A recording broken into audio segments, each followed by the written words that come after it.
क्या कर रहे हो? छोड़ो मुझे, ये सच है, इसे मारो। सच की कोई जगह नहीं।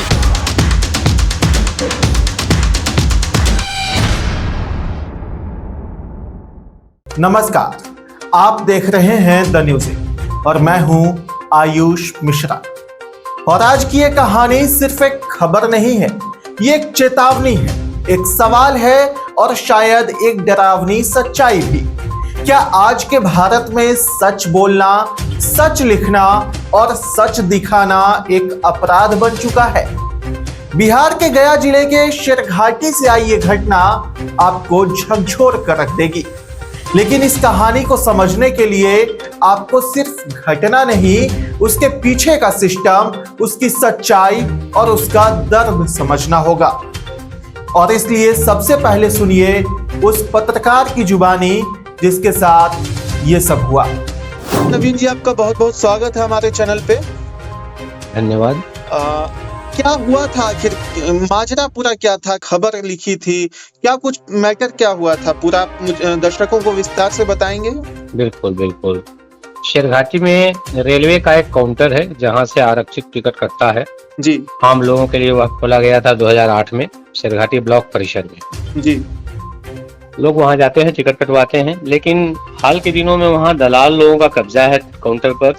आम लोगों का टिकट नहीं कटता है, जिसके वजह से काफी दिनों से लोग हम लोगों से आग्रह कर रहे थे कि भाई आप लोग थोड़ा देखिए, इस पर रिपोर्ट बनाइए ताकि लोगों का ध्यान आकृष्ट हो जी। और हम लोगों को टिकट मिल सके। जी। इसी बात को लेकर हमने प्रभात खबर में एक रिपोर्ट छपा था। जी। इसको लेकर रिपोर्ट छपने के बाद आरपीएफ की टीम ने सोमवार को करीब 10 बजे रेलवे आरक्षित काउंटर पर छापा मारा। जी। हालांकि दलाल वहां से फरार हो गए थे। अच्छा। इसी बात को लेकर के दलालों में गुस्सा था कि आपने रिपोर्ट छापा, इसके बाद फिर छापेमारी हो गई, आप मेरी रोजी रोटी पर जो है लात मार रहे हैं, ऐसा उनका कहना था। जी। और इसी बात को लेकर के उन्होंने इस तरह से किया मेरे साथ। नवीन जी, इस तरीके से पत्रकारों की आजादी को छीनना, इस तरीके से पत्रकारों पर हमला, ये कब तक होता रहेगा? क्या हम पत्रकार खबर लिखना छोड़ दें? यही चिंता का विषय है। आज मेरे साथ हुआ, कल किन्हीं और साथी के साथ होगा, परसों किन्हीं और साथी के साथ होगा। यह घटना हाल के दिनों में 2-3 हुआ है गया में। गया में एक साथी हैं हम लोगों के प्रभात खबर में ही, वो हेल्थ डिपार्टमेंट को देखते हैं, जितेंद्र मिश्रा जी। उन्हें भी उपद्रवी तत्वों ने जो है धमकी दिया है कि आप अस्पताल से संबंधित, स्वास्थ्य से संबंधित खबर मत लिखो, वरना आपको ठीक नहीं है, आपको अंजाम भुगतना पड़ेगा। इसी प्रकार का लेके दैनिक जागरण के रिपोर्टर के साथ गया में मारपीट भी हुई है, सुने हैं। तो इस तरह की घटनाएं हो रही है। ये आपने जो बताया उसके मुताबिक ये गया जिला में इतनी खबरें बढ़ना पत्रकारों के हमले को लेकर, तो जरा सोचिए कि जिस जिला में पत्रकार सुरक्षित नहीं है, आम जनता कैसे सुरक्षित होगी? क्या जंगल राज, जो लालू जमाने का जंगल राज जो कहा जाता था, वो फिर से इस डबल इंजन की सरकार में वापस आ गया है? इन तरह की घटनाओं को देखकर ये बात कहने से हम लोग गुरेज नहीं कर सकते जी।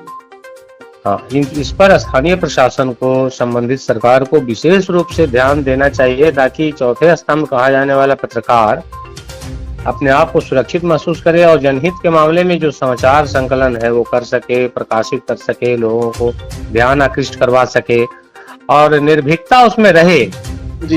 लेकिन अगर ये इस तरह की बातें होंगी तो पत्रकार तो पत्रकारिता छोड़ देगा, कैसे पत्रकारिता कर पाएगा? अभी आप सुरक्षित महसूस कर पा रहे हैं? प्रशासन की ओर से क्या कहा गया है? प्रशासन से आज हमारी टीम, यहाँ के यूनियन, श्रमजीवी पत्रकार यूनियन के अध्यक्ष वगैरह सब लोग मिले हैं।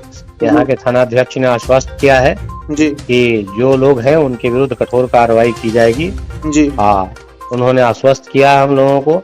बात करने के बाद हम लोग आश्वस्त होकर लौटे हैं। अब देखना यह है कि कार्रवाई कब और कितना दिनों में शासन करती है।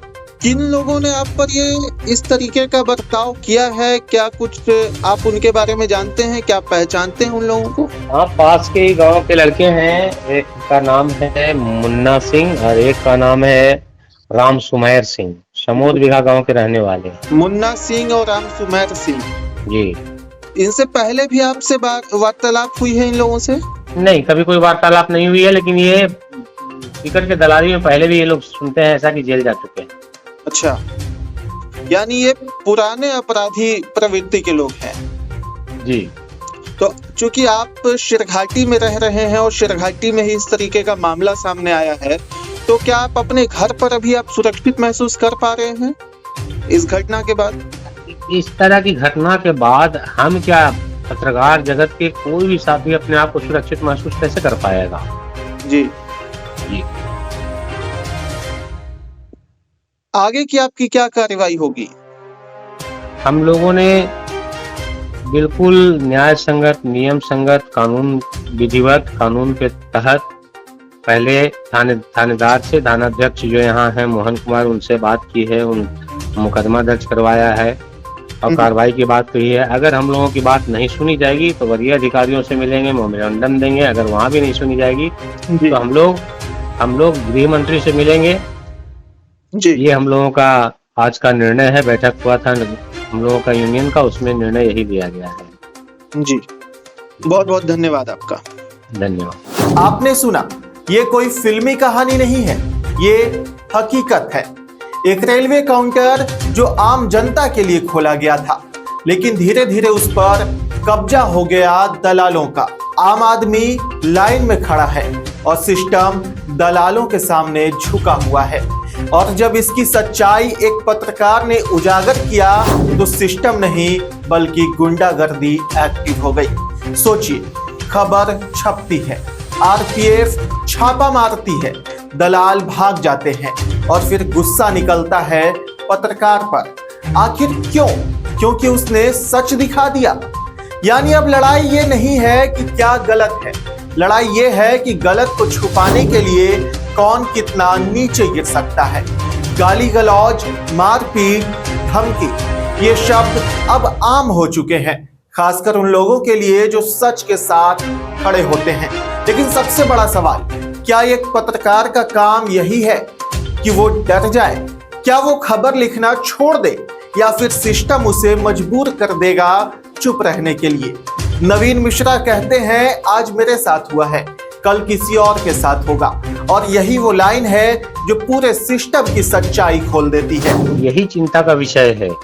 आज मेरे साथ हुआ, कल किन्हीं और साथी के साथ होगा, परसों किन्हीं और साथी के साथ होगा। पत्रकारों की सुरक्षा आखिर कब? ये सिर्फ एक घटना नहीं है, ये एक पैटर्न है, एक ट्रेंड है, जहां पत्रकारों को लगातार टारगेट किया जा रहा है। गया में ही एक पत्रकार को हेल्थ डिपार्टमेंट की खबर लिखने पर धमकी दी जाती है, तो वहीं दूसरे के साथ मारपीट की वारदात की जाती है।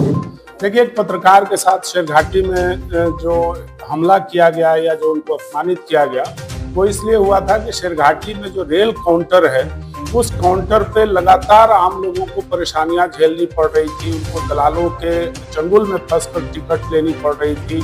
वहां पर कोई सुरक्षा की व्यवस्था नहीं है, रोशनी की व्यवस्था नहीं है। आइसोलेटेड प्लेस पे वो जो है रेल काउंटर है, उसकी खबर एक हमारे भाई ने छापी थी। उसकी प्रतिक्रिया में उनके साथ अपमान किया गया, उनको ह्यूमिलिएट किया गया, बुल्ली किया गया और फिर बाद में उन्होंने अपना एक मुकदमा किया। तो पुलिस ने अब तक कोई गिरफ्तारी नहीं की है, कोई आगे की कार्रवाई नहीं की है। इसी पे लोगों में आक्रोश था, एक जगह पर बैठे थे और इस पर आगे की चर्चा हुई है कि इसको कैसे क्या किया जाना चाहिए। यानी साफ है, अगर आप सच लिखते हैं तो आप टारगेट हैं। और ये सिर्फ बिहार तक सीमित नहीं है, देश के अलग अलग हिस्सों में पत्रकारों को चुप कराने के लिए धमकी, हमला और कभी कभी तो हत्या तक। याद कीजिए मुकेश चंद्राकर को, एक पत्रकार जिसने सच्चाई दिखाई और फिर वो सच्चाई ही उसकी मौत की वजह बन गई। याद कीजिए राघवेंद्र वाजपेयी को, जिन्हें इसलिए निशाना बनाया गया क्योंकि वो झुकने को तैयार नहीं थे। ये सिर्फ नाम नहीं है, ये वो कहानियां हैं जो हमें डराती भी है और जगाती भी है। अब सवाल ये है, क्या हम भी धीरे धीरे उसी दिशा में बढ़ रहे हैं, जहां पत्रकारिता मिशन नहीं रिस्क बन जाएगी, जहां खबर लिखने से पहले ये सोचना पड़ेगा कि जान बची रहेगी या फिर नहीं। प्रशासन ने आश्वासन दिया है, कार्रवाई की बात कही है, लेकिन क्या सिर्फ आश्वासन काफी है या फिर ये एक रूटीन डायलॉग बन चुका है? क्योंकि सच ये है कि जब तक कार्रवाई दिखती नहीं है तब तक भरोसा होता नहीं है। और अब बात आती है उन लोगों की जिन पर आरोप है। नवीन मिश्रा ने साफ कहा कि ये स्थानीय लोग हैं, पहले भी दलाली में शामिल रहे हैं, यानी ये कोई अचानक हुआ हमला नहीं है, ये एक रिएक्शन है उस सच्चाई का जो उजागर हुई है। अब जरा सोचिए, अगर एक पत्रकार अपने ही इलाके में सुरक्षित नहीं है तो आम जनता की क्या हालत होगी? क्या वो भी आवाज उठा पाएगा या फिर वो भी डर के साए में जीने को मजबूर हो जाएगा? और यही वो पॉइंट है जहां ये मुद्दा सिर्फ पत्रकार तक नहीं रहता, ये बन जाता है जनता का मुद्दा। क्योंकि पत्रकार अगर चुप हो गया तो आपकी आवाज भी चुप हो जाएगी। न्याय की लड़ाई अब शुरू हो चुकी है, थाने से लेकर उच्च अधिकारियों तक और जरूरत पड़ी तो गृह मंत्री तक। लेकिन सवाल वही है, क्या सिस्टम जागेगा या फिर ये मामला भी कुछ दिनों बाद ठंडा पड़ जाएगा? आज जरूरत है कि हम तय करें कि हम किसके साथ हैं, सच के साथ या खामोशी के साथ। क्योंकि अगर आज आपने आवाज नहीं उठाई तो कल जब आपकी आवाज दबाई जाएगी तो कोई बोलने वाला नहीं होगा। पत्रकार लोकतंत्र का चौथा स्तंभ होता है और अगर ये स्तंभ गिर गया तो पूरा सिस्टम हिल जाएगा। मैं हूं आयुष मिश्रा और आप देख रहे थे द न्यूज़। अगर आप सच के साथ हैं तो इस वीडियो को शेयर कीजिए, कमेंट में लिखिए हम पत्रकार के साथ हैं। क्योंकि ये लड़ाई सिर्फ पत्रकारों तक सीमित नहीं है, ये लड़ाई हम सब की है, ये लड़ाई आम जनता के आवाज की है, ये लड़ाई आपके सच्चाई की है। बहुत बहुत धन्यवाद।